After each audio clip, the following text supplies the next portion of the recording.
भौतिक ताप समझिए पहले। भौतिक ताप किसे कहते हैं? भौतिक ताप आप ये समझ लीजिए कि व्यक्ति अपने दुख से दुखी नहीं है, पड़ोसी के सुख से दुखी है। ये सबसे बड़ी समस्या बन गई है आज की।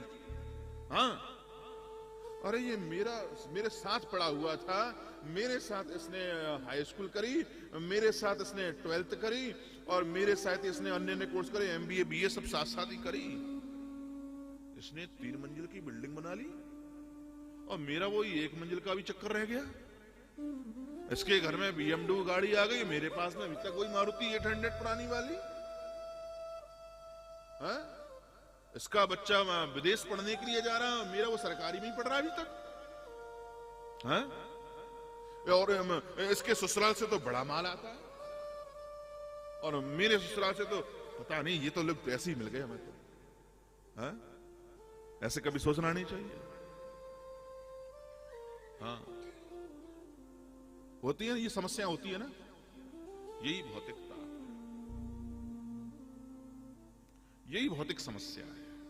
व्यक्ति अपने दुख से दुखी नहीं, दूसरे के सुख से दुखी है, ये समस्या है। और इसी को महाराज डॉक्टर के पास जब जाते हैं समस्या को लेकर के, तो डॉक्टर क्या कहता है कि डिप्रेशन की बीमारी है। क्या की बीमारी? डिप्रेशन। डिप्रेशन क्यों हुआ? बोले इसलिए हुआ कि देखो मेरे पास मैंने तो कुछ किया, बहुत कुछ किया, लेकिन देखो वो इतना फल फूल गया, मेरे कुछ नहीं। तो व्यक्ति कर तो कुछ पाता नहीं है और सोचता रहता है, सोचते सोचते डिप्रेशन में आ जाता है। क्या में आता है? डिप्रेशन में। कर्म करने वाला व्यक्ति जो होता है वो कभी डिप्रेशन में नहीं आता। वो सोचता है आज मैंने कर्म किया है, हो सकता है कर्म में कोई कमी रह गई हो, अभी और कर्म करना है, अभी और कर्म बाकी रह गया है। लेकिन वो जब कर्म अपनी पराकाष्ठा में पहुंचता है तो भगवान फिर महाराज देना नहीं लुटाना प्रारंभ कर देते हैं प्यारे। जब पराकाष्ठा पे कर्म पहुंच जाता है, भगवान देते नहीं है, फिर लुटाते हैं कि तूने कर्म की पराकाष्ठा पार कर ली है, अब तुझे मैं दूंगा नहीं, लुटाऊंगा तुझे। लेकिन हम कर्म करते हैं और कर्म करके, थोड़ा कर्म करके हम बैठ गए कि भाई कुछ फल नहीं मिल रहा है, तो ऐसे व्यक्ति फिर बीमारी में चले जाते हैं, डिप्रेशन की। इसलिए व्यक्ति को हमेशा कर्म करते रहना चाहिए। हाँ, कर्म में लगे रहना चाहिए। और हमारे यहाँ कहावत भी तो है कि खाली दिमाग शैतान का घर। हम कुछ ना कुछ करते रहेंगे तो हमारा जो दिमाग है, जो मन है, वह भी तो उसी में स्थिर रहेगा, है ना। इसलिए अपने मन को स्थिर करके अपने कर्म में लगे रहना चाहिए। बोलो प्रेम से श्रीमद् भागवत महापुराण की जय। भौतिक ताप, ये भौतिक ताप समाप्त हो जाता है कब? जब हम भागवत के प्रांगण में आकर के कानों को खुला करके कथा का श्रवण करते हैं। बोले महाराज कैसे हो जाता है? बोले समस्या तो वहीं की वहीं बनी रही। वो व्यक्ति जहां है वहां है, उसका जो पड़ोसी है वहां का वो और तरक्की कर रहा है, वो वहीं पे।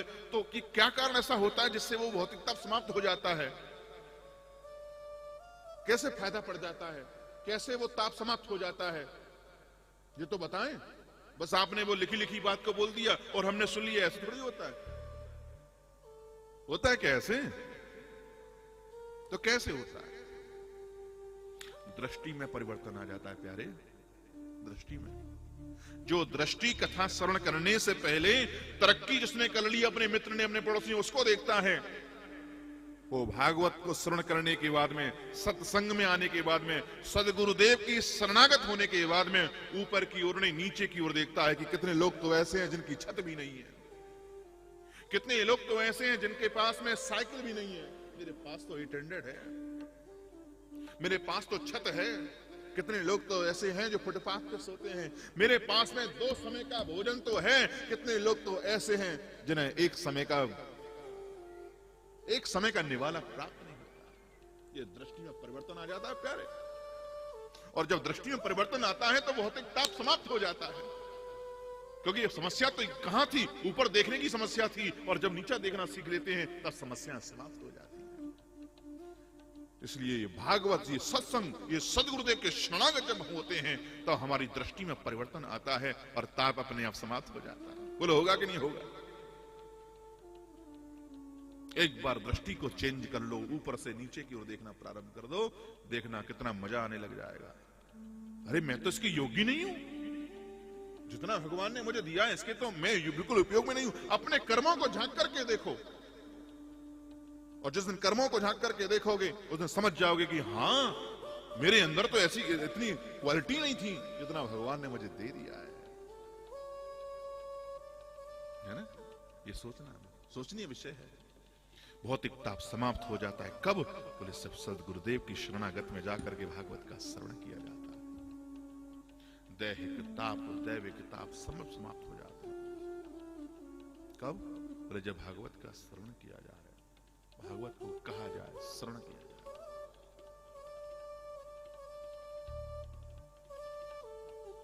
दैहिक ताप, इस समय ठंड का मौसम है, हो क्या नहीं है?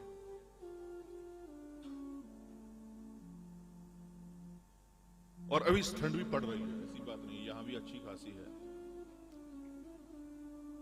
मुझे भी बहुत लग रही थी, कल भी लगी, रात को भी लगी, सुबह भी लगी, और शोभा यात्रा में तो मैंने कैप लगा रखा था, आपने देखा ही होगा। लेकिन कथा का प्रभाव ऐसा है, अब मुझे ऐसा लग रहा है कि कुछ ठंड जैसा कुछ यहां पे कुछ है ही नहीं। ये काय का प्रभाव है, ये काय का प्रभाव है, ये कथा का प्रभाव है।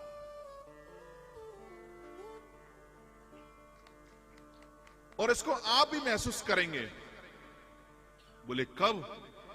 बोले उसको आप तब महसूस करेंगे जब आप इस कथा में डूब जाएंगे। जब तक डूबेंगे नहीं, देखो गंगा के किनारे पर ठंड जब तक लगती जब तक डुबकी नहीं मारी जाए।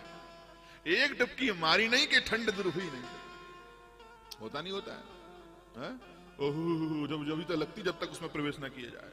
और एक बार महाराज उसमें प्रेस करके डुबकी पूरी मार दी, अरे फिर तो डुबकी पे डुबकी डुबकी, फिर तो बाहर निकलने का मन ना करे, है कि नहीं? होता नहीं होता? ऐसे ही एक बार आपने इस श्रीमद् भागवत रूपी गंगा में जो अपनी डुबकी मार दी बढ़िया प्रकार से, फिर आपका मन निकलने का नहीं करेगा और ठंड भी आपको नहीं लगेगी।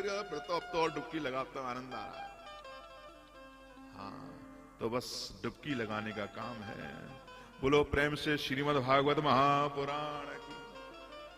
तो तापत्रय विनाशाय, तीनों प्रकार के तापों को नष्ट करने वाले भगवान, जिनका नाम भगवान श्री कृष्ण के नाम से जाना जाता है, उनको हम श्रोता और वक्ता मिलकर के प्रणाम करते हैं।